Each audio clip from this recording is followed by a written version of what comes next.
चांद पर निबंध हिंदी में। चंद्रमा का मानव इतिहास से बड़ा गहरा ताल्लुक रहा है। बच्चों को चंदा मामा की कहानियां सुनाई जाती हैं। महिलाएं चंद्रमा को देखकर अपने पति की लंबी आयु की कामना करती हैं। और हमारे पुराणों में तो चंद्रमा को देवता का भी दर्जा दिया गया है।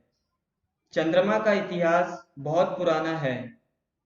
धरती पर इंसानों की उत्पत्ति से भी काफी पहले से चंद्रमा का अस्तित्व था।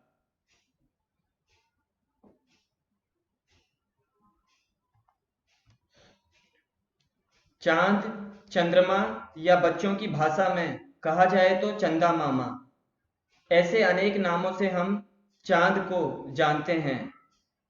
यह हमें दूर आकाश में दिखाई देता है। यह हमारे पृथ्वी ग्रह का एकमात्र प्राकृतिक उपग्रह है। यह लगातार पृथ्वी के चक्कर काटता रहता है। इसे पृथ्वी की एक परिक्रमा पूरी करने में 27.3 दिन लगते हैं और इसी कारण यह 14 दिन हमें घटता हुआ प्रतीत होता है।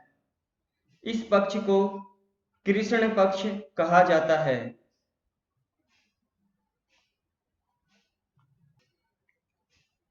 इस पक्ष की अंत में चांद पूरी तरह से दिखाई नहीं देता, तब उस दिन को हम अमावस्या कहते हैं तथा अगले 14 दिन चांद बढ़ता हुआ प्रतीत होता है।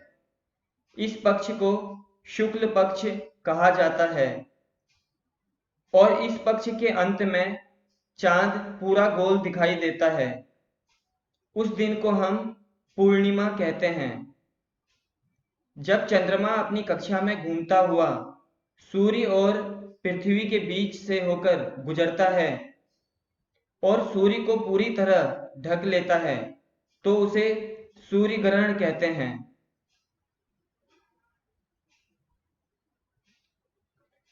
चंद्रमा की उत्पत्ति का कारण थिया नामक उल्का है। ऐसा माना जाता है कि अरबों सालों पहले एक बड़ा ग्रह पृथ्वी से टकराया और पृथ्वी का एक हिस्सा टूटकर अलग हो गया और चांद का जन्म हुआ। पृथ्वी से चांद की दूरी लगभग 3,84,403 किलोमीटर है। चंद्रमा की गुरुत्वाकर्षण शक्ति पृथ्वी से कम होती है।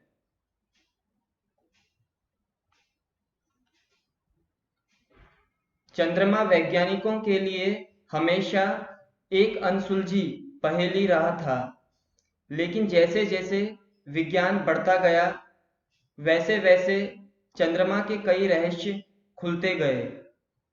1969 में नील आर्मस्ट्रॉन्ग चंद्रमा पर पहुंचने वाले पहले वैज्ञानिक बने। अब तक कई वैज्ञानिक चांद पर जा चुके हैं। चंद्रमा पर वातावरण एटमॉस्फेयर नहीं है, इसलिए चंद्रमा पर कोई आवाज सुनाई नहीं देती। चांद पृथ्वी का उपग्रह है।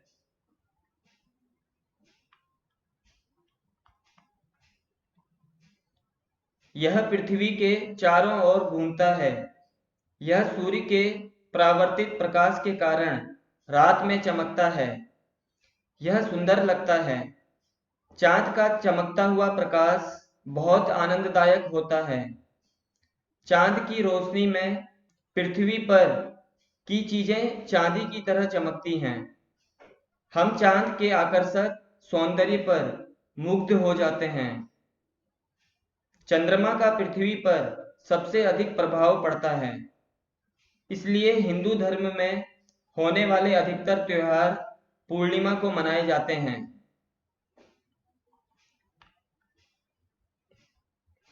चूंकि पूर्णिमा में चंद्रमा 180 अंश पर होता है, जिसकी सीधे किरणें पृथ्वी पर पड़ती हैं। चंद्रमा को ज्योतिष व वेदों में मन का कारक कहा गया है। साहित्य में इसे सोम कहा गया है। पौराणिक कथाओं में चांद का अपना महत्व है। करवा चौथ वाले दिन विवाहित महिलाएं चांद को देखकर ही व्रत खोलती हैं। चांद धरती का ही एक हिस्सा है जो 450 करोड़ साल पहले पृथ्वी से टूटकर अलग हो गया था। वैज्ञानिकों के अनुसार एक उल्कापिंड पृथ्वी से टकराया था, जिसकी वजह से चांद का जन्म हुआ था।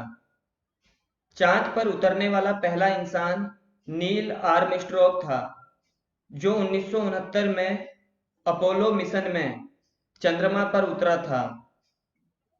1972 के बाद से ही चंद्रमा पर कोई नहीं गया है और अब तक केवल 12 इंसान ही चांद पर जा पाए हैं।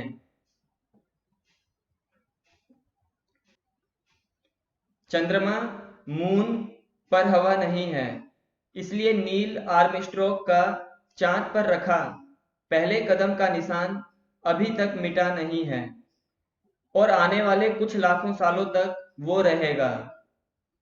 आप एक खतरनाक बात नहीं जानते होंगे कि 1950 में अमेरिका की योजना चांद को परमाणु बम से उड़ा देने की थी।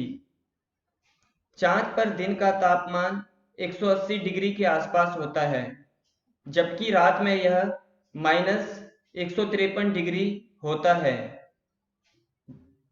बड़ी रोचक बात है कि अगर पृथ्वी पर चंद्र ग्रहण होता है तो चांद पर सूर्य ग्रहण होता है।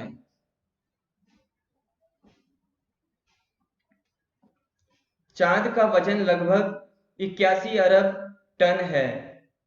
चांद पर पड़े काले धब्बों को चीन में चांद पर मेंढक कहा जाता है। अगर आपका वजन धरती पर 60 किलो है तो चांद की लो ग्रेविटी की वजह से चांद पर आपका वजन 10 किलो ही होगा। अगर सूरज न होता तो हम कभी चंद्रमा को भी नहीं देख पाते। चंद्रमा गोल नहीं है, इसका आकार अंडाकार है। चंद्रमा के पास अपनी रोशनी नहीं है। चंद्रमा सूरज की रोशनी से ही प्रकाशित होता है। अगर सूरज न होता तो हम कभी चंद्रमा को भी नहीं देख पाते। Thanks for watching. Remember to subscribe.